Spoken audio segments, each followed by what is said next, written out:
এখন আলোচনায় অংশগ্রহণ করবেন মাননীয় সদস্য জনাব রণজিৎ চন্দ্র সরকার, 224 সুনামগঞ্জ 1।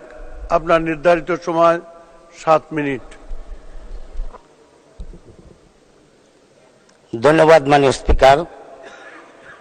আজ মহান জাতীয় সংসদে 2024-25 অর্থ বছরের বাজেট সম্পর্কে আলোচনায় অংশগ্রহণ করার সুযোগ দেওয়ার জন্য আমি আমার বক্তব্যের শুরুতেই শ্রদ্ধাভরে স্মরণ করি সর্বকালের সর্বশ্রেষ্ঠ বাঙালি জাতির পিতা বঙ্গবন্ধু মহান মুজিবকে।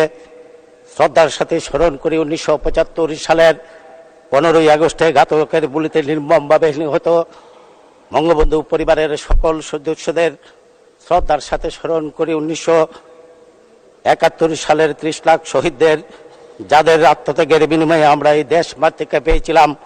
শ্রদ্ধার সাথে স্মরণ করে 2 লক্ষ মা বোনদেরকে, তাদের সম্ভ্রমের বিনিময়ে আমরা এই লাল সবুজের বাংলাদেশ পেয়েছিলাম। আমি শ্রদ্ধাভরে স্মরণ করি 1975 সালের পর থেকে বাংলাদেশের প্রতিটি গণতান্ত্রিক আন্দোলন সংগ্রাম করতে গিয়ে আমাদের মাঝ থেকে যে সকল মুজিব সৈনিকদেরকে আমরা হারিয়েছি, সকলের প্রতি শ্রদ্ধা জানাই আমি। আমাদের প্রিয় নেতা বাংলাদেশের প্রথম পররাষ্ট্রমন্ত্রী আলহাজ আব্দুল সামাদ আজাদ, হুমায়ুন রশিদ চৌধুরী, বাবু সুরঞ্জিত সেন সহ সকল জাতীয় নেতৃবৃন্দকে আমি কৃতজ্ঞতা জানাই।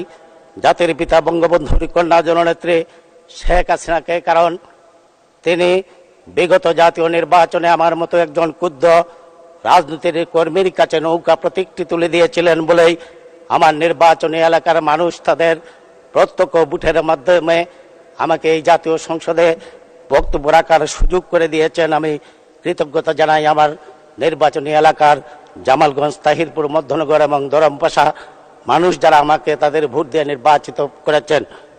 মাননীয় স্পিকার, এখানে সাংসদগণ বাজেট নিয়ে বিশদভাবে বক্তব্য রেখেছেন, আমি সেদিকে বেশি কথা বলতে চাই না। স্বাধীনতার পর জাতির পিতা বঙ্গবন্ধুর নেতৃত্বে প্রথম বাজেট প্রণয়ন হয়েছিল, যার পরিমাণ ছিল 786 কোটি টাকা। সেদিন বঙ্গবন্ধু পঞ্চবার্ষিকী পরিকল্পনার মধ্য দিয়ে বাংলাদেশকে উন্নয়ন কর্মকাণ্ড শুরু করেছিলেন।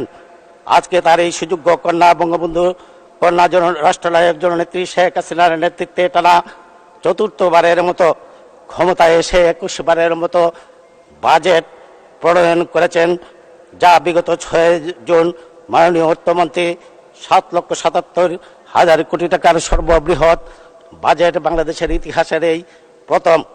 মাননীয় স্পিকার, সুখী, সমৃদ্ধ, উন্নত, স্মার্ট বাংলাদেশ বিনির্মাণের অঙ্গীকার নিয়ে প্রণীত এই বাজেট 4র্থ শিল্প বিপ্লবের প্রেক্ষাপটে কৃত্রিম বুদ্ধিমত্তার মতো যুগান্তকারী বিভিন্ন প্রযুক্তি, মানব সম্পদ উন্নয়নের মাধ্যমে স্মার্ট নাগরিক, স্মার্ট অর্থনীতি, স্মার্ট সরকার, স্মার্ট সমাজ ব্যবস্থা গড়ে তোলার অঙ্গীকার করা হয়েছে।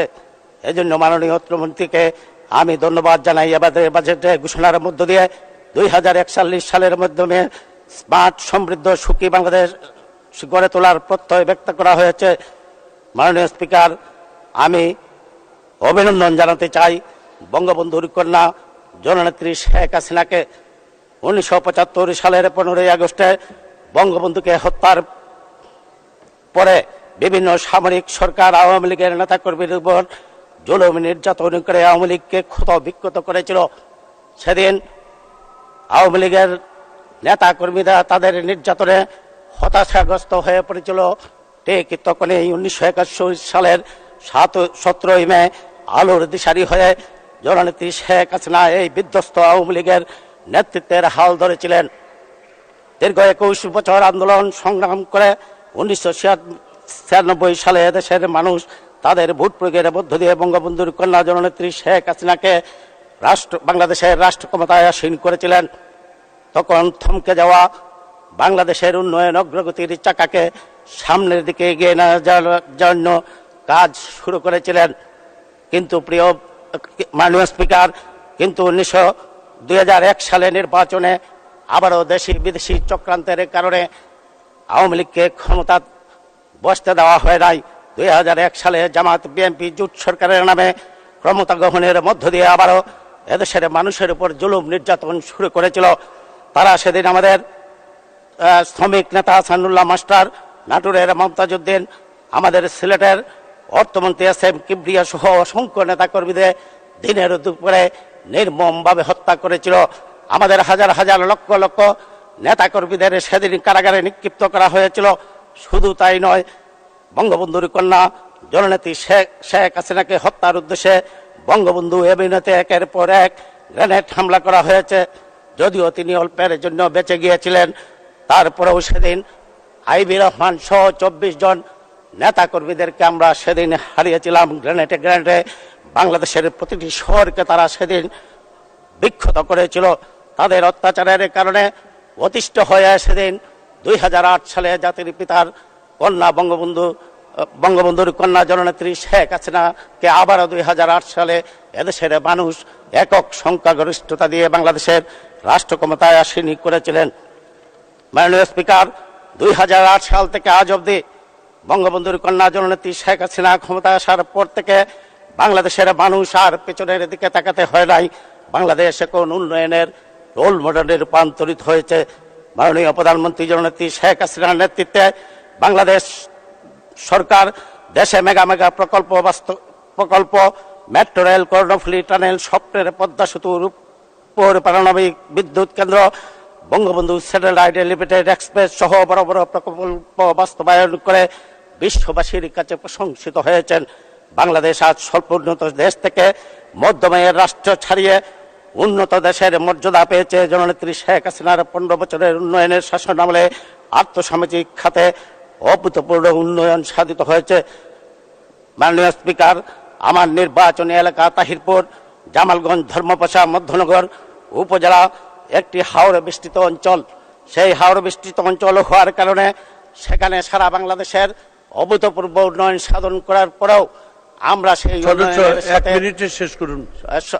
সেই উন্নয়নের সাথে তাল মিলিয়ে এগিয়ে যেতে পারি নাই। আমরা এখনো অনেক পিছিয়ে রয়েছি। সেখানে আমাদের এই হাওড় অঞ্চলের মানুষকে যদি এগিয়ে নিয়ে যেতে হয়, সরাসরি জননেত্রী শেখ হাসিনার হস্তক্ষেপ এবং বিশেষ বরাদ্দের মাধ্যমে আমাদের হাওড় অঞ্চলের মানুষকে এগিয়ে নেওয়া যাওয়ার আহ্বান জানাই।